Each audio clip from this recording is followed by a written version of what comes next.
Me arranja um livro, só arranja um livro grande para eu colocar aqui.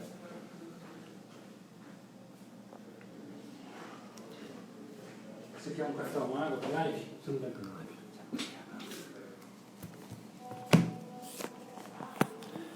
E aí, pessoal, boa tarde. Vamos aguardando aqui.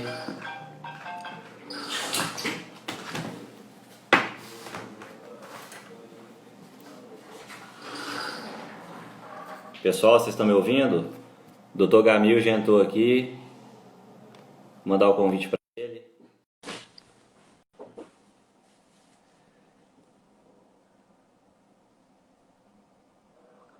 E aí, Dr. Gamil, boa tarde. Boa tarde, Marcelo. Como vai, meu caro? Muito bem, o senhor? Tudo em paz, graças a Deus.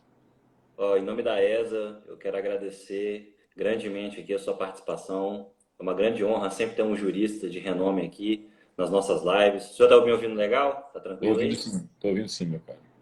E aí, eu queria que o senhor se apresentasse aí, né, para quem não conhece o senhor, e falasse brevemente um pouquinho da sua história aí. Depois a gente vai tocando o tema.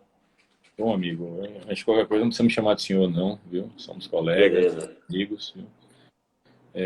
Bem, meu nome, antes de qualquer coisa, muito obrigado ao convite aí, né, da ESA, os colegas do Espírito Santo. Meu nome é Gamil Feppel, eu sou professor de Direito Penal, né? Sou advogado, trabalho com Direito Penal no dia a dia, com advocacia, né? E concilio, portanto, essas duas carreiras, né? Tanto a advocacia como o magistério, né? Sempre trabalhando com direito penal, né? Trabalho com direito penal, com política criminal, criminologia, direito penal econômico, enfim, né? Com alguns temas aí específicos da área penal. Doutor Gamil, a gente tem vivido esse período de pandemia que atingiu, assim, toda a advocacia, toda a classe, né? E eu, particularmente, assim, aqui no Espírito Santo a gente tem ainda conseguido fazer algumas coisas na vida da advocacia criminal nesses novos tempos, vamos colocar assim. E aí, um dos exemplos que eu posso trazer aqui à tona hoje é a possibilidade de realização de acordos de não persecução penal, para evitar aí, né, que alguma pessoa tenha uma denúncia ajuizada contra si. Eu queria que o senhor falasse um pouquinho, que eu acho que é um tema que tem a ver com o direito penal da atualidade, né, e principalmente desses tempos de pandemia. E eu queria que o senhor falasse um pouquinho sobre o assunto. Tá? Bem, o acordo de não persecução foi introduzido na legislação pátria, né, através do chamado pacote anticrime, né, em dezembro do ano passado. Existem dois modelos, basicamente falando, né, de justiça negocial, né? Existe o modelo de bargaining,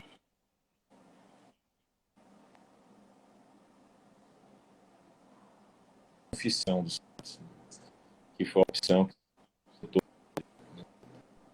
aqui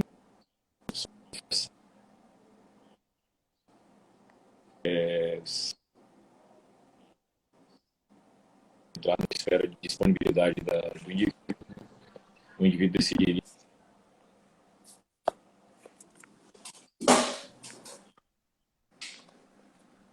Marcelo, você me ouve? Tá travando Marcelo? um pouquinho, eu te ouço, mas a imagem tá travando. A imagem tá travando um pouco. Estou bem próximo aqui do roteador já. Marcelo, você está me ouvindo agora? Agora estou. Tá um pouquinho, a imagem está travando um pouco ainda.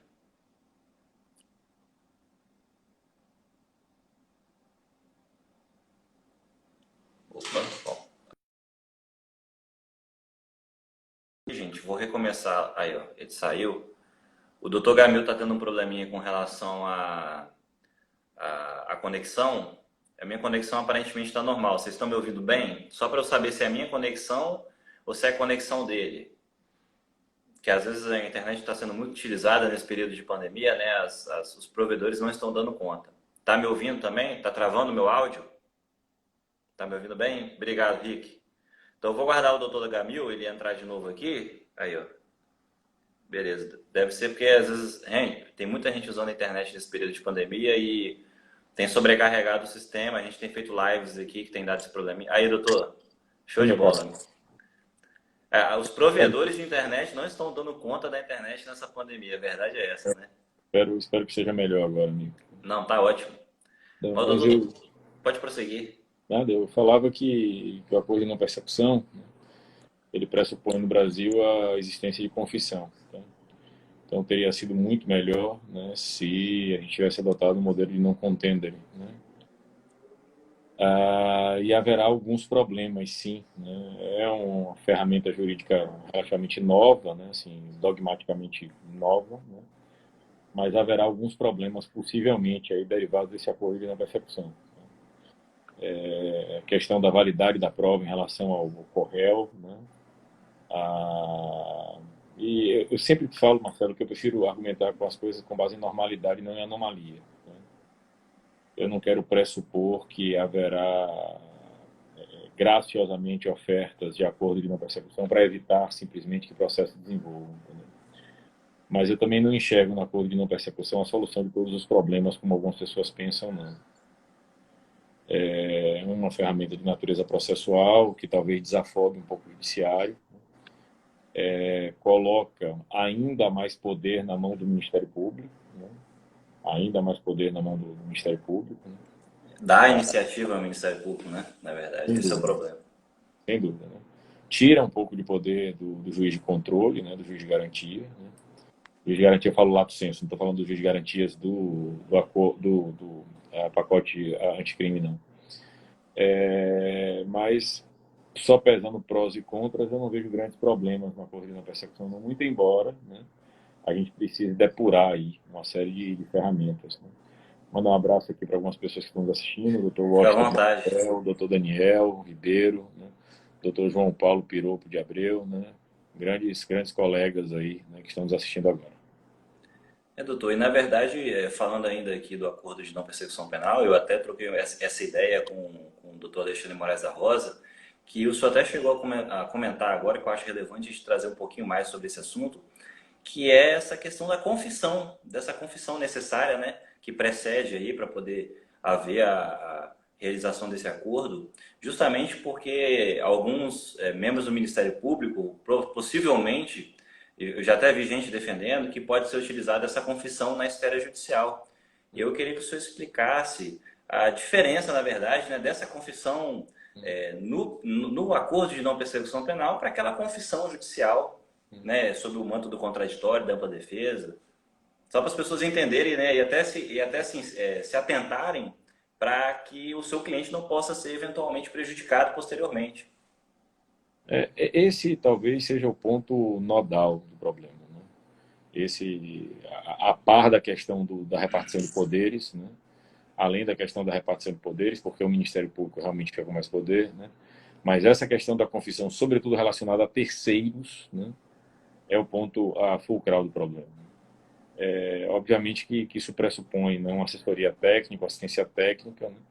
Até para evitar que o sujeito eventualmente assuma fatos com a descrição, com a moldura típica de que ele de fato não os praticou, né? Como eu disse, né, quando surge qualquer instituto jurídico novo, né, parece que é como se tivesse surgido um remédio para uma doença que era incurável, né? O problema do direito penal é um problema, eu diria, eterno, né? A sociedade é desigual, há comportamentos desviantes, há comportamentos fora do padrão, né? Enquanto houver, né, vida em coletividade, haverá comportamentos desviantes, né?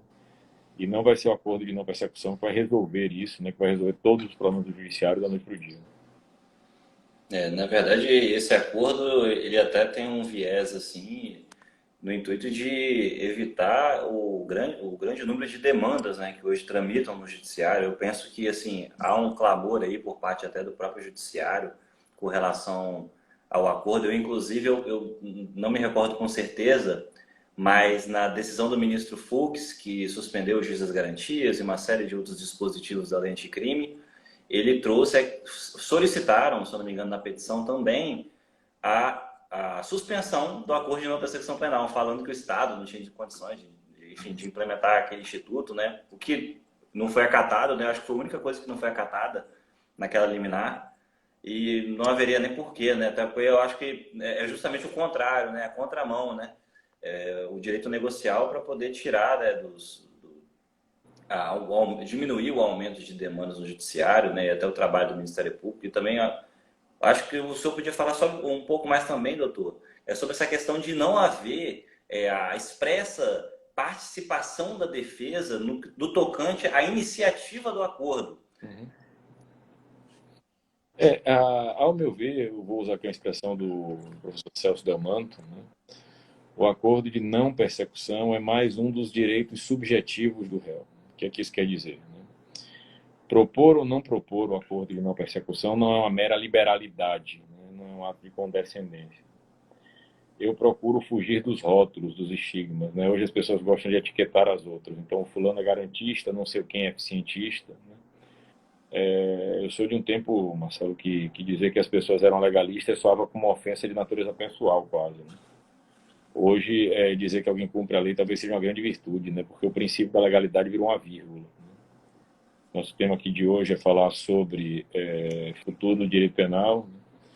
Eu, durante algum tempo, fui professor de história em cursos pré-vestibulares e aprendi na história que a gente tem que olhar para o passado para não reproduzir os mesmos erros. Hoje, as pessoas não têm mais a menor ideia de garantia, de segurança dogmática sobre lei alguma. Você citou Alexandre de Moraes da Rosa. Uma vez ouvi uma palestra do Alexandre de Moraes da Rosa e ele dizia: quando se quer, se faz. Então, a gente aprende que não existe analogia em Malan Partem. Aí alguém diz que é uma interpretação compreensiva para poder fazer a analogia em Malan Partem. Como diria Shakespeare, não é o nome que diz o cheiro que a rosa tem. Né? Então, para mim, é direito subjetivo do sentenciado do réu, sim. Tá? Não é um ato de mera liberalidade. Agora, você foi muito preciso aí quando você faz essa ponderação, né? E vamos imaginar a situação de que o Ministério Público não propôs o acordo de não persecução e o sujeito teria direito a isso. Qual seria a ferramenta para isso? Guardadas as devidas proporções, isso já aconteceu no Brasil alguns anos atrás. Né? A ideia mutatis mutandis se assemelha à ideia de não proposta de transação penal, de suspensão condicional do processo, aquelas hipóteses que a lei admite. Né? É mais um ponto que a jurisprudência vai precisar depurar aí ao longo do tempo. Doutor, e eu tenho visto aí dentro da nossa temática do dia, eu trouxe o acordo de não persecução penal, porque eu acho que tem tudo a ver com o futuro do direito penal. E eu vejo que o direito penal ele tem tomado um rumo assim, adverso daquele que outrora a gente vivia, né?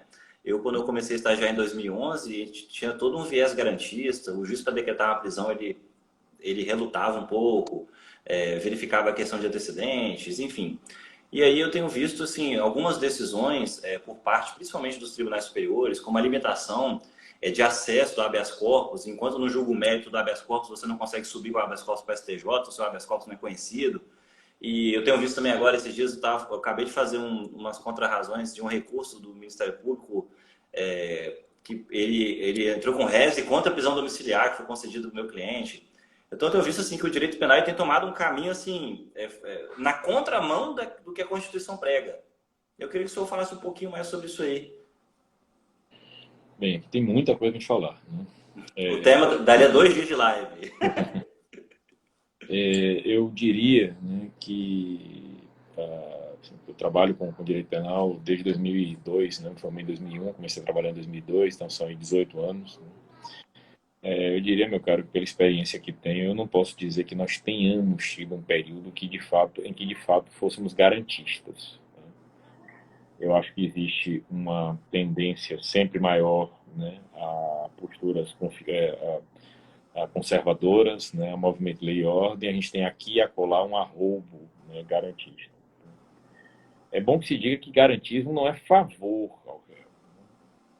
Hoje as pessoas querem criar, Marcelo, uma espécie de dicotomia, né, como se as liberdades fundamentais fossem contrárias ao interesse coletivo. Ao contrário, né, as liberdades fundamentais são desdobramentos dos interesses coletivos.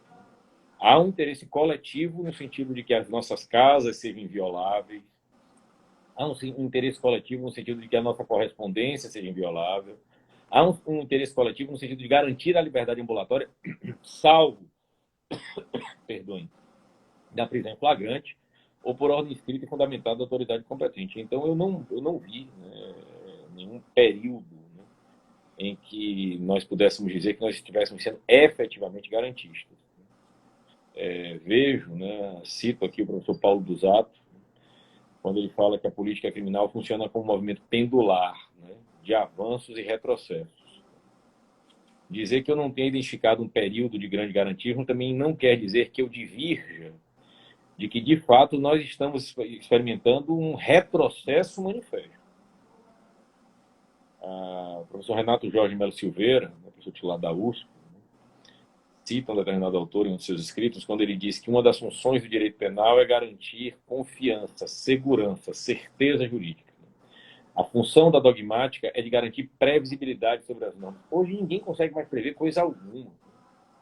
Ninguém consegue mais saber exatamente o que é princípio da legalidade. Está lá no artigo 1º do Código Penal. Não há crime sem lei anterior que o defina. Não há pena sem prévia cominação legal. Então nós vemos aí, já estamos assistindo há 3, 4, 5 anos, né, juízos aplicando penas não previstas em lei, né, e ninguém fala absolutamente nada. É o artigo 1º do Código Penal, o artigo fundante do Código. Não há crime sem lei anterior que defina e não há pena sem prévia cominação legal. Juízes não podem aplicar penas não previstas em lei. Então, eu tenho absoluta certeza, eu costumo dizer que a história é implacável, né? A biografia cobra o preço depois. Eu costumo dizer, Marcelo, que daqui 50, 60 anos, né, as pessoas vão estudar, né, as leis penais no Brasil de hoje, né, alguns entendimentos jurisprudenciais do Brasil de hoje, elas vão se perguntar como é que se vivia dessa forma.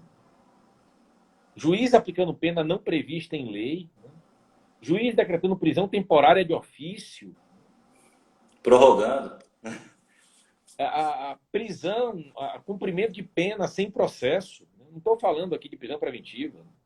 É óbvio que a prisão preventiva precisa ser um último filtro, um último controle, logicamente.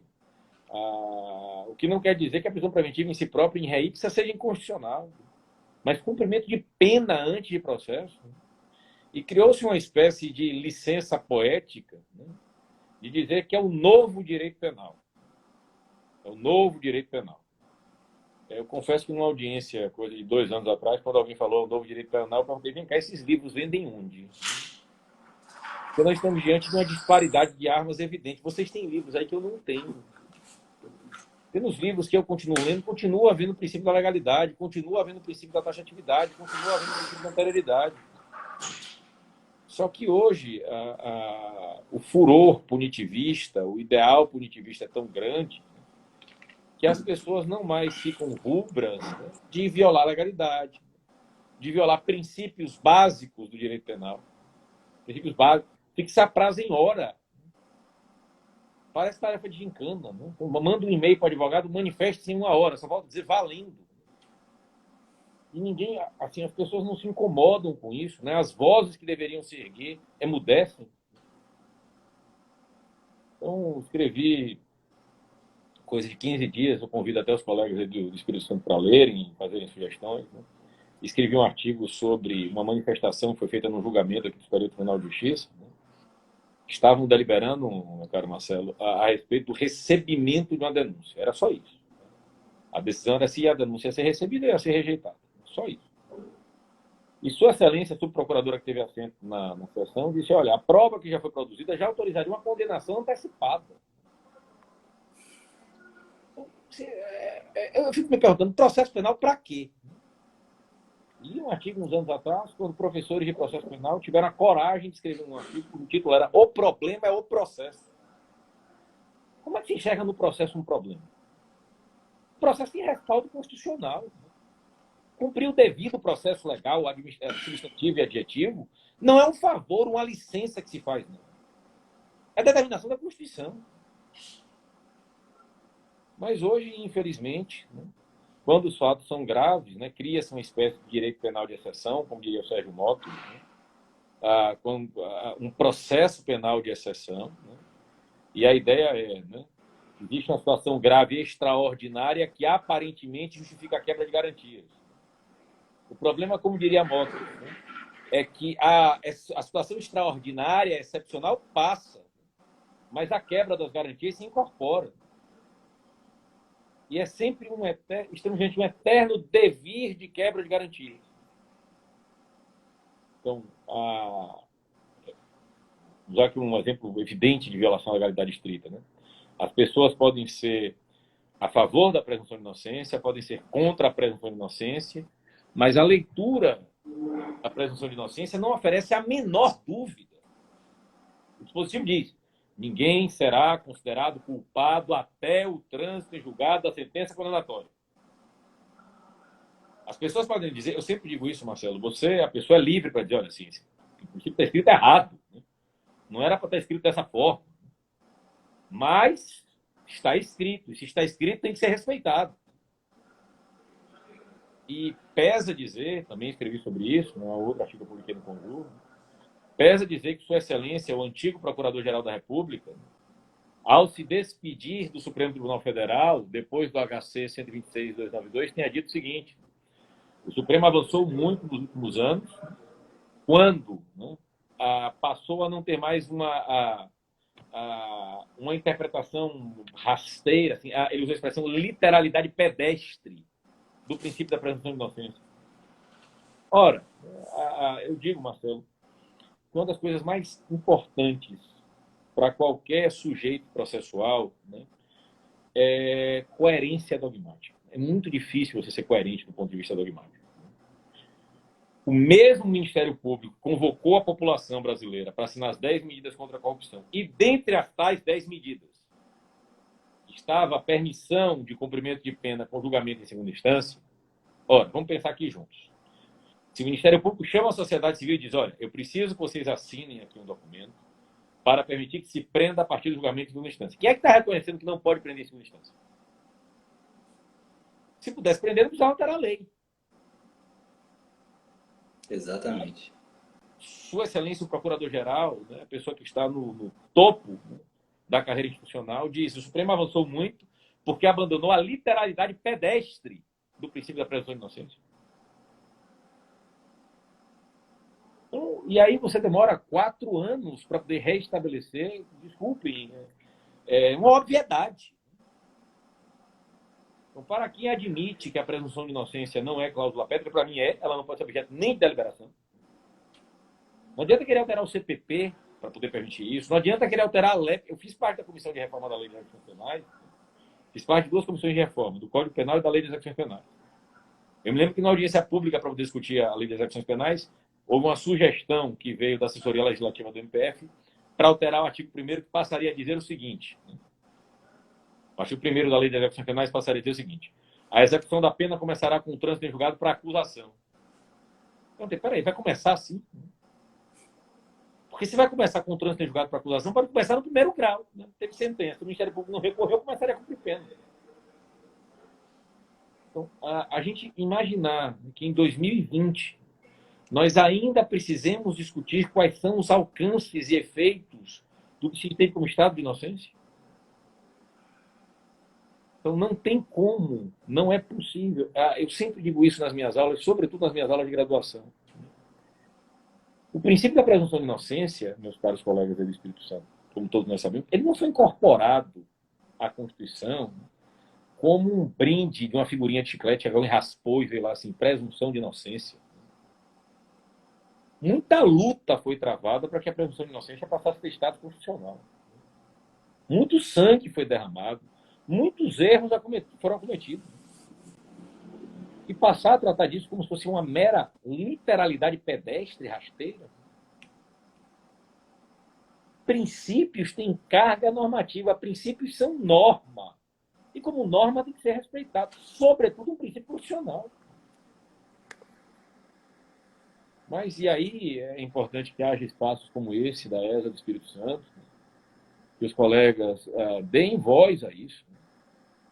Porque o que me preocupa, muito grau também, né, é o silêncio das pessoas. Né? Hoje a gente vive, eu diria, uma batalha dogmática, uma batalha entre aspas dogmática, uma batalha no campo das ideias, né, que a sensação que eu tenho é que um lado só bate e o outro só apanha.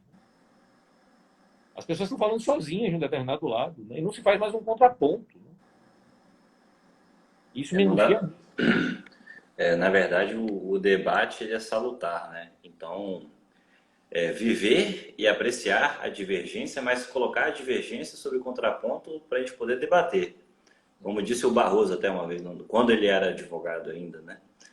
Antes de ter todos esses entendimentos, né? Se houver a sustentação oral dele para César e Batista, você não vai nem reconhecer que é o Barroso que está lá hoje. Vai achar que é outro Barroso, o irmão gêmeo dele que está lá agora. E eu tenho visto o caminho até assim, aqui no Espírito Santo, eu não sei aí onde o senhor mora, como funciona o tribunal, mas a gente tem sofrido assim muito.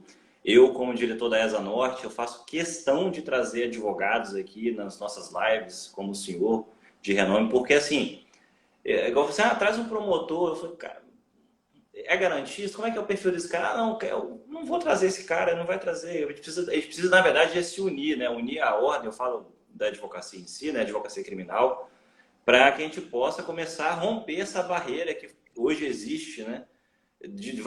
Eu falo isso em vários fatores, igual, por exemplo, essa prisão imediata no tribunal do júri, que é o negócio mais absurdo que passou, infelizmente, nessa lei anticrime, e que eu fico pensando assim, cara, o meu cliente que está há 15 anos solto, eu vou levar ele para o júri? A gente sabe que o júri pode acontecer de tudo. E aí? Como é que você explica para ele? Ó, você pode ir para lá, mas você pode ser preso, tá? Ele, pô, mas eu tô 15 anos e os recursos, doutor? Não tem o que fazer.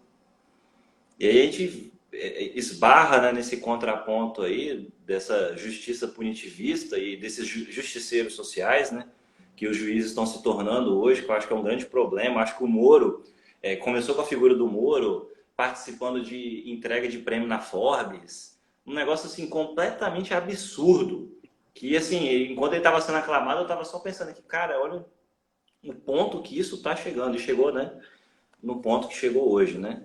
Mas, enfim, acho que é isso aí, doutor. O que eu tenho sempre falado assim, eu gosto de trazer gente. Nossa, o seu conhecimento é nitidamente assim, grandioso. E a gente quer aumentar a possibilidade da advocacia se reerguer diante desse muro, dessa muralha, literalmente, que foi construída aí ao passar dos anos aí. Na verdade, é uma luta diária, né?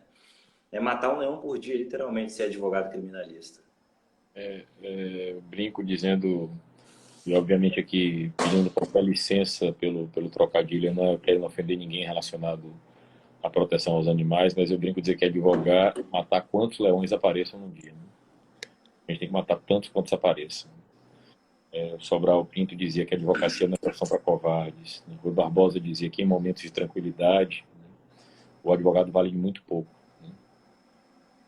A história hoje mostra, né, a importância de pessoas como Márcio Tomás Bastos, né, Técio Muniz Silva. Né? A história resguardará essas pessoas, né, pelo que elas fizeram. Eu volto a dizer, meu caro Marcelo, a minha grande preocupação é quando as pessoas que devem falar emudecem. Eu não discuto pessoas, eu não fulanizo o problema. Né? Muito mais importante do que as pessoas são as instituições. Você faz um trabalho notável aí na ESA, mas obviamente um dia eu passarei, você passará, né? As instituições vão prosseguir.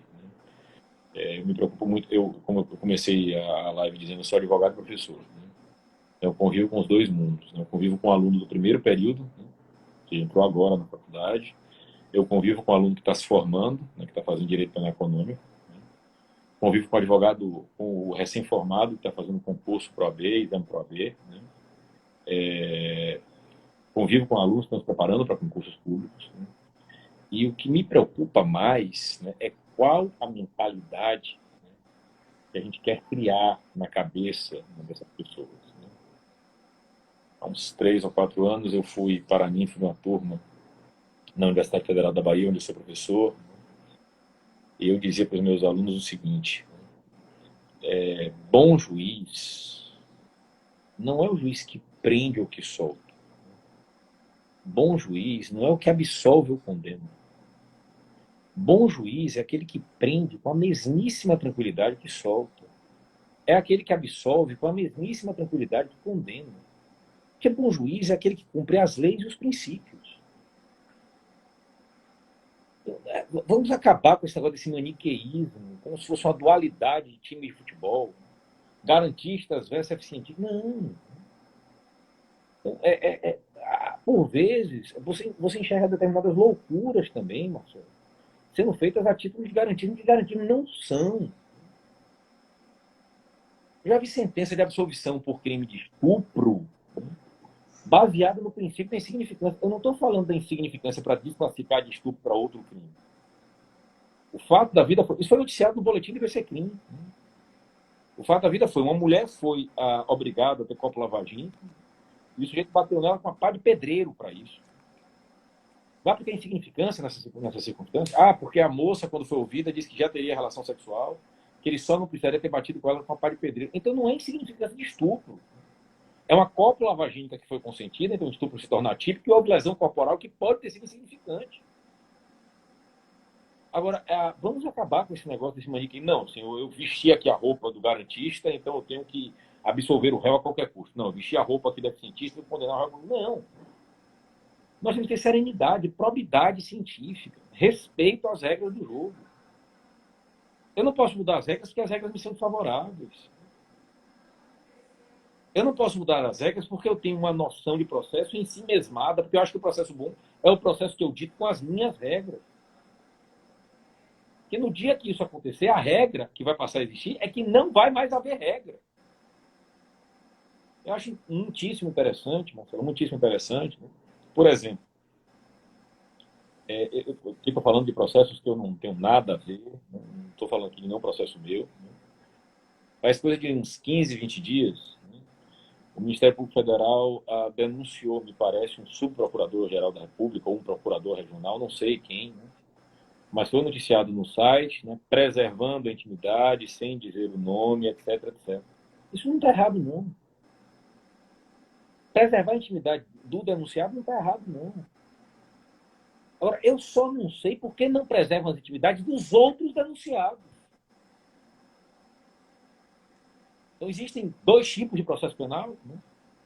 Um processo penal do inimigo e um processo penal das pessoas que eventualmente estão ligadas. Não pode ser assim. Hoje existe uma publicidade, usando a expressão da professora Simone Schreiber, existe uma publicidade opressiva dos julgamentos penais. As pessoas são pré-julgadas em entrevistas coletivas longuíssimas, com a apresentação de recursos audiovisuais. O Sartre dizia que o inferno são os outros. O problema sempre está com o outro. Então, quando é para denunciar alguém da instituição, volto a dizer, não está errada a preservação da intimidade. O que está errado é a não aplicação da regra para todo mundo, né? Pois é. Entendeu? Agora, a história, meus caros, já começa a cobrar isso. A história já começa a cobrar de cada um, né, o preço das suas omissões, os preços das suas ações. Né? O último artigo que eu escrevi no Conjur, né, eu convido aqui os colegas do Espírito Santo, né, para seguirem minhas redes sociais, tem muito material publicado nas redes sociais, no Instagram, @GamilFeper, né? Também criei um canal de Telegram, né, para poder distribuir conteúdo gratuitamente. Eu terminei o último artigo que eu escrevi no Conjunto dizendo exatamente isso. Nós nós não nos tornaremos mudos. A gente não vai ficar mudo com essas coisas aqui, não. Nós vamos continuar lutando. Porque o discurso de resistência com bases científicas, com coerência científica, com probidade científica, com rigor científico, precisa ser feito. Pelo contrário, é um atropelo de ideias. Hoje, eu também dizia isso no meu discurso de Paraninfia. Hoje, meu caro Marcelo, eu vejo que, em muitos casos, as pessoas não escrevem o que precisa ser escrito. E não dizem o que precisa ser dito. O cara escreve e diz aquilo que ele imagina que o outro vai gostar de ouvir. É um patrulhamento ideológico. Eu dizia e escrevi e continuo dizendo, todas as delações da Operação Lava Jato, todas que eu li, todas são ilegais. Porque fixam penas não previstas em lei. Todas são ilegais. Uma determinada feita numa aula de graduação, um aluno falou assim, estupefato, ele disse, professor, o senhor está dizendo que as delações são ilegais só porque viola a legalidade? Você não precisa violar mais nada para ser ilegal, a legalidade. Eu vi delação fixando o prazo para prisão preventiva, professor. Todas as delações da Lava Jato são ilegais. Isso tem um preço que se paga por dizer isso. que as pessoas começam a ridicularizar, né? As pessoas não sabem nem exatamente o que estão falando, né? Mas começam a ridicularizar. Não se combate corrupção corrompendo o processo penal. Não se combate corrupção corrompendo a dogmática penal, a dogmática processual penal. O discurso contra-majoritário cobra um preço. O problema é que muitas pessoas, não estou generalizando, mas muitas pessoas que precisariam, pelo ponto de ofício que estão, exercer este discurso, estão mudas. Ou pior, abraçam o eficientismo. Então, fica aqui o meu convite, né, para os colegas do Espírito Santo. O Eduardo Galeano tem uma citação quando ele diz que o maior violador dos direitos humanos não está preso, né? O maior violador dos direitos humanos está com as chaves das prisões. Fica o meu convite aí para os colegas do Espírito Santo para que a gente continue estudando, para que a gente continue trabalhando, para que a gente continue com o discurso de resistência. Com o discurso de resistência com coerência científica, não é ser contra o sistema porque é contra o sistema, não é nada superficial, é com fundamentação teórica, com fundamentação científica, para que a gente realmente possa, em algum grau, né, poder colher, né, aquilo que se espera, que é o respeito à Constituição. Vou mandar um abraço aqui para alguns colegas que estão nos assistindo, o professor José Guimarães, Não, verdade. o professor Tiago Aires, tem uma live com ele já às 20 horas ainda hoje, né? Então, convido todos os colegas aí também do Espírito Santo para assistirem uma live minha do professor Tiago Aires, que a gente vai discutir advocacia. Tá joia? Professor, né, eu também sou professor aqui de Direito Penal, aqui na minha cidade. Eu tenho uma grande preocupação, principalmente com aqueles alunos que almejam um concurso público. E esses dias eu tive, assim, uma grande surpresa. Um amigo meu, de muitos anos, eu estava conversando com ele. Eu cheguei, não, porque tem um livro, Teoria dos Jogos, dentro da Alexandre de Moraes da Rosa. Ele fala isso, fala aquilo. Ele, quem é Alexandre de Moraes da Rosa? Aprovado em segunda fase de magistratura. E aí eu comecei a falar outros nomes e disse, rapaz, nunca li o livro desses caras. Então, assim, eu tenho uma preocupação muito grande com uma falha embrionária, que é o concurso público, na minha opinião, da forma como ele é feito hoje, né? Ele é mecanizado, né? Olha, você tem que estudar tantos artigos, treinar tantas questões, e você passa na primeira fase, daqui a pouco você estuda assim, passa na segunda e assim sucessivamente. Quem serão os juízes que nós estamos formando, né, como professores, né? Então tem essa preocupação de passar para nós, você tem que abrir a mente para outros. Você quer ler o Aurélio Lopes Júnior, mas leia o Renato Brasileiro também, ouça os contrapontos e defina a sua opinião. Mas assim, eu tenho visto que a magistratura, o Ministério Público, né, que são concursos que são assemelhados, né, até para os concurseiros, tem tomado esse caminho. E aí a gente vê a importância, né, do nosso papel como professor de alertá-los, os alunos, né, principalmente, que estão ali em fase de formação. A gente consegue lapidar isso a tempo, às vezes, de que eles precisam, sim, buscar os conhecimentos. Isso tem muito a ver com o futuro direito penal. Eu gostaria que o senhor falasse um pouquinho sobre isso. Eu não sei se o senhor identifica isso também na sala de aula. Enfim. Identifico. Assim, eu identifico talvez até um pouco mais cedo, né? Assim, antes, acho que a questão do concurso público, né, é a própria ideia, eu diria, do projeto pedagógico que se espera daquele sujeito processual. Logicamente, quem está se submetendo à prova quer ser aprovado, né, e vai fazer tudo possível para ser aprovado. Então, entenda, não é que eu esteja justificando que alguém não conheça Alexandre de Moraes da Rosa, não é isso que eu estou dizendo. Mas eu imagino que um sujeito que está estudando para concurso, que ele vai ler muito mais lei seca, ele vai ler resumo, ele vai estudar com professores que são preparatórios para concurso, que é uma preparação toda específica para aquilo, né? que beira o desumano, inclusive. Porque há questões de concurso que, por vezes, me ficam parecendo tarefa de gincana também. Eu estava vendo uma questão de concurso público, o sujeito se arremessou de um prédio, bateu num toldo, ricocheteou para cima, encontrou uma bala perdida e morreu por conta da bala. Então, é desumano o que se faz com o candidato de concurso público. Eu, às vezes, Marcelo, vejo assim, 8 mil candidatos para a carreira X. Não passaram 10. Será mesmo que de 8 mil pessoas, né, não havia 100 com preparação suficiente para desempenhar aquelas funções? O Tribunal de Justiça de São Paulo é exemplo, né? Normalmente abre aí 200 a 100 e poucas vagas e não preenche 100. Que a gente imagine que a educação, em algum grau, possa estar sucateada, mas assim, eu estou falando de 8 mil, nós não conseguimos separar 50 pessoas aptas. O problema, de fato, está com os candidatos. O problema está exclusivamente com os candidatos. ou na forma como as provas são postas. Então, eu entendo que o aluno do concurso público, e eu entendo muitos concurseiros, eu convivo com eles, né? Sim, o cara tem que ser pragmático mesmo, né? Até porque se ele quer depois ter o discurso de resistência, né? Se ele quer depois assim, ajudar a transformar, ajudar a cumprir a Constituição, né? Ele precisa ser aprovado primeiro. Mas a minha preocupação começa desde o primeiro momento, começa antes mesmo de entrar na faculdade de Direito. Eu digo, brincando, Marcelo, que direito penal é um direito bastante sedutor. Minha esposa é professora de direito tributário, né? Eu brinco nas minhas aulas dizendo, você não encontra uma conversa de bar de ICMS, né? Se já alguém discutir para sair, vamos tomar uma cerveja discutindo IPI, ninguém vai. Né? Mas de direito penal, todo mundo fala assim, com profundidade. E as pessoas trazem as pré-compreensões, os pré-conceitos para dentro da faculdade de direito. Muitas delas trazem. E no momento que você vê sujeitos processuais, e volto a dizer, eu não estou fulanizando o problema, não estou discutindo pessoas, estou discutindo instituições. Quando você vê sujeitos processuais virando heróis nacionais, isso causa no estudante um abalo que é muito forte. Né? Então, a referência que o sujeito vai ter vai ser aquela. Né? É da pessoa que escreve que o processo penal é um problema. É de alguém que sugere 10 medidas contra a corrupção, que diz, por exemplo, que a prova é ilícita, que a ilicitude da prova pode ser afastada quando ela for colhida com boa-fé. É um paradoxo isso. Eu torturei, mas foi na boa-fé. Né? Eu invadi sua casa sem autorização judicial, mas foi na boa-fé. Pelo amor de Deus. Né? É isso que a gente está discutindo agora. A gente está discutindo em 2020, né?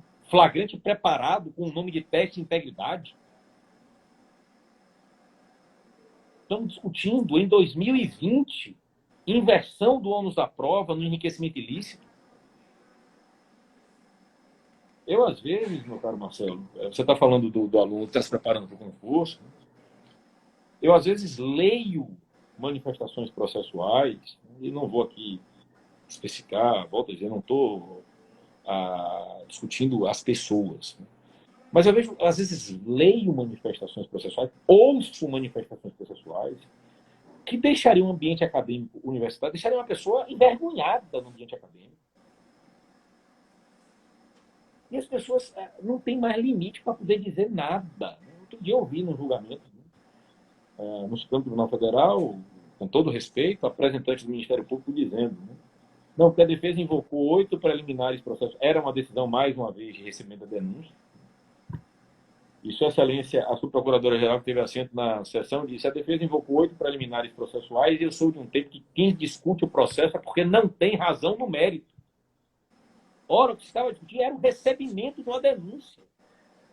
Se o que estava se discutindo era um recebimento de uma denúncia, vai se discutir o que ali? Além de questões de natureza processual. Então, fica aqui o convite, mandar um abraço aqui para um grande empresário baiano, um orgulho para a Bahia, né, o Dr. Paulo Cavalcante, né, Paulinho Cavalcante, um grande abraço. Né. Fica o convite, né, e dizer que quem se contrapõe a essas violações, né, que quem se contrapõe a esse arbítrio, não está fazendo uma ode à impunidade, não.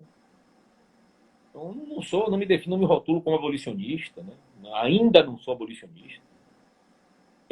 Agora, o fato de enxergar que o direito penal ainda é necessário não quer dizer que ele possa ser aplicado sem qualquer tipo de respeito às regras. Eu brinco hoje dizendo que, graças a Deus, eu não ensino mais processo penal. Eu não saberia dar aula de processo penal hoje. Eu não queria estar na pele dos colegas que dão aula de processo penal. Eu já não sei mais dar aula de legalidade. A primeira aula de dogmática penal. Você ensina história de direito penal, relação com outras ciências, a evolução histórica, aí começa dogmática. Eu não sei mais ensinar legalidade. Eu preciso que alguém me ensine como é que eu explico legalidade. Porque eu explicava que não cabia analogia em Malan Parker. Eu explicava que normas incriminadoras tinham que ser interpretadas restritivamente. Será?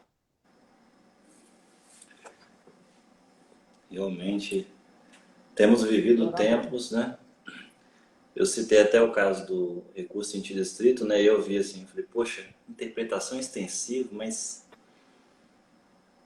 o processo penal realmente ele mudou muito, né? No passado dos anos, a jurisprudência, né? Esse ativismo judicial vem transformando muito a vida do advogado. A gente aí que leciona, eu falo brincando, tem que gastar R$ 3.000 de livro por ano, porque não tem como você se manter atualizado, porque você compra um livro e tem a novidade legislativa, uma modificação jurisprudencial, que você pode ser contra, pode ser a favor. E essa é volátil demais, né? A segurança jurídica ela está desaparecendo a um ponto que a todas as partes que eu me refiro, a advocacia, ou até o Ministério Público, até o próprio Judiciário, né? Os atores processuais estão ficando assim, numa situação completamente à mercê da jurisprudência. E súmulas, etc. Essa questão do habeas corpus que o Alberto Zacarias Tonon, ele rebate muito em cima disso, daquela súmula, agora eu não me recordo o número, mas que não permite aí que o habeas corpus avance caso você tenha um indeferimento liminar. E aí a gente, logo nesse período de pandemia, por exemplo, né, que é muito interessante essa parte com o futuro do direito penal, e explicar para o seu cliente, falar, olha só, tem uma súmula que fala que eu não posso entrar com outro habeas corpus após a decisão liminar do Tribunal de Justiça, só em casos teratológicos, aqueles casos lá que, na verdade, depende de quem é o réu. Ou então, se Deus quiser, se cair no Nefe Cordeiro como relator, pode ter uma chancezinha bem remota. E aí eu tenho visto justamente assim, o futuro do direito penal, aquele futuro promissor, né, que a gente poderia estar vislumbrando, na verdade eu estou vendo é um retrocesso promissor, entre aspas. Né? O retrocesso está se enraizando de uma forma, e as pessoas estão adotando esses entendimentos, né, que eu não consigo, assim, realmente é inimaginável, né, igual o professor falou, né, que em 2060 as pessoas vão chegar e falar, caraca, era discutido isso, né? Na fala do Barroso, muitos anos atrás, que ele falou assim, quando foi feito o julgamento do nepotismo no STF, e ele falou que as pessoas no futuro achariam um absurdo, né? Aquela matéria está sendo submetida a julgamento. E eu fico pensando justamente nesse futuro do direito penal e do processo penal, o que será da advocacia seguindo esse caminho, né? Que a jurisprudência, né, os tribunais superiores, etc., têm adotado, né? E aí eu gostaria que o professor falasse, eu trago alguns temas pontuais aqui para a gente poder tentar debater, trazer junto com essa questão do futuro do direito penal, mas eu queria que o professor falasse um pouco sobre essa questão dessas restrições, pré-questionamento para recurso especial, recurso extraordinário, habeas corpus que tem que aguardar liminar. Eu queria que houve a política, né? Eles fundamentam isso com base na banalização, né, do habeas corpus, que eu não vejo banalização, mas enfim, queria que o professor falasse um pouquinho sobre isso aí, fazendo esse link aí com o futuro do direito penal. Eu diria que essas jurisprudências defensivas, né, elas não são uma exclusividade, um privilégio do direito penal. Lá no direito do trabalho tem um enunciado, salvo engano, do PSP, né, que diz que o preparo indevido, ainda que de centavos, impede o reconhecimento de um recurso. Então, esses filtros, imagina que você pagou, sei lá, R$ 17.484,48, mas não eram 48, eram 49 centavos. Aí seu recurso não vai ser admitido por conta de um centavo. Então, eu diria que esses filtros jurisprudenciais, essa jurisprudência defensiva, para otimizar o trabalho, não é algo exclusivo do direito penal. Eu penso que a prestação jurisdicional é uma tarefa essencial do Estado, uma obrigação do Estado. De fato, o Estado precisa, né, o Estado juiz precisa, né, de mais recursos materiais. É necessário que aumente o número de juízes, que aumente. Eu não estou falando aqui de construir prédio, não é isso. Estou falando de aumentar a eficiência, aumentar o número de juízes, aumentar o número de servidores, aumentar o número de assessores, para fazer com que o mérito das coisas de fato sejam apreciadas. Eu sempre digo, né, discuto, eu já falei isso aqui algumas vezes, vou falar de novo. Né? Eu discuto instituições, eu discuto ideias, não discuto pessoas. Né? E eu não gosto de criar assim, estigma para ninguém. Então, não é porque fulano é garantista, Beltrano é conservador, não é isso. Porque a gente precisa ter um Estado aparelhado e estruturado que permita que todas as demandas sejam de fato apreciadas pelo judiciário.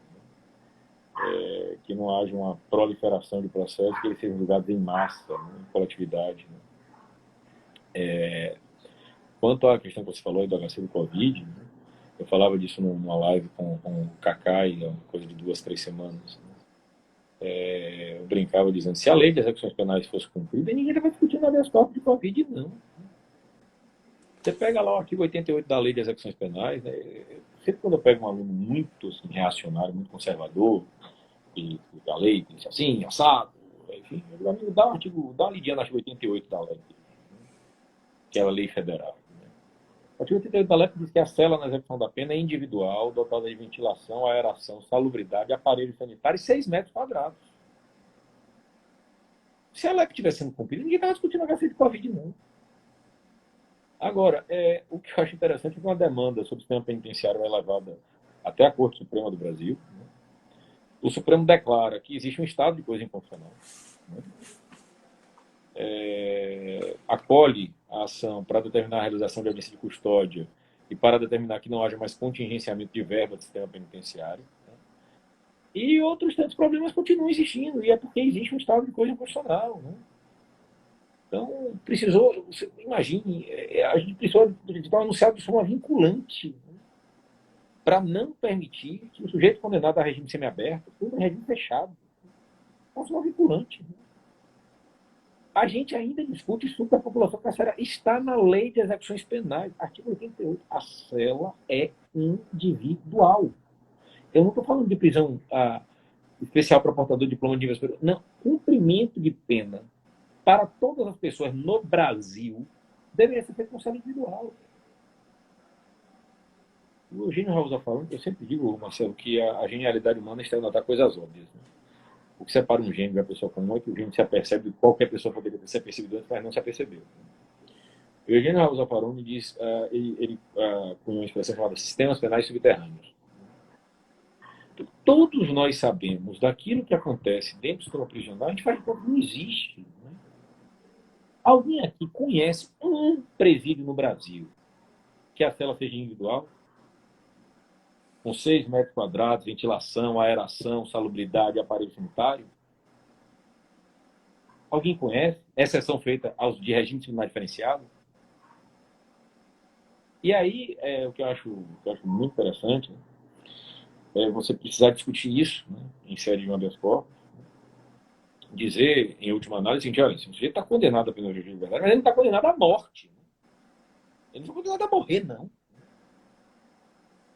E aí a gente ouve e lê coisas tipo, não, porque o Estado está tomando todos os cuidados para evitar o contágio com o Covid. Pelo amor de Deus.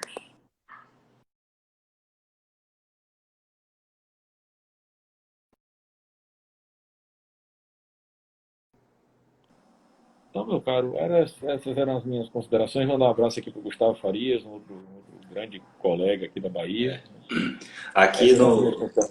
E eu queria agradecer mais uma vez ao convite da ESA, honroso convite da ESA. Agradecer a você, Marcelo, por esse debate tão enriquecedor. Estando aqui na Bahia, nos avise, amigo. Eu moro aqui perto. Mora onde? Eu moro no extremo norte do Espírito Santo. Bacana. Então, quando vier para cá, avise. Só preciso pedir licença para vocês agora, porque eu vou entrar na reuniãozinha agora às 18 horas, viu? Tranquilo. É uma honra falar com vocês aqui no Espírito Santo. Espero que a gente esteja juntos em muitos momentos. E muito obrigado pelo espaço, muito obrigado aí pelo convite. Foi uma honra para mim. Doutor, eu que agradeço a sua participação, realmente engrandecedor. Eu espero que assim que acabar esse período de coronavírus, a gente possa trazer o senhor para uma palestra presencial aqui na ESA, seja em Vitória, seja no norte do estado ou no sul do estado também. E realmente foi um prazer. Espero um dia aí poder ir na Bahia e a gente poder trocar uma ideia pessoalmente. Será muitíssimo bem-vindo, viu? Muito obrigado. Eu agradeço a todo mundo que participou também. E realmente foi muito engrandecedor. Fiquei muito satisfeito aqui com o nosso bate-papo. Obrigado. Pode dar para o seu compromisso. Um abração. Boa noite. Um abraço, meu cara. Boa noite. Abração. Boa noite.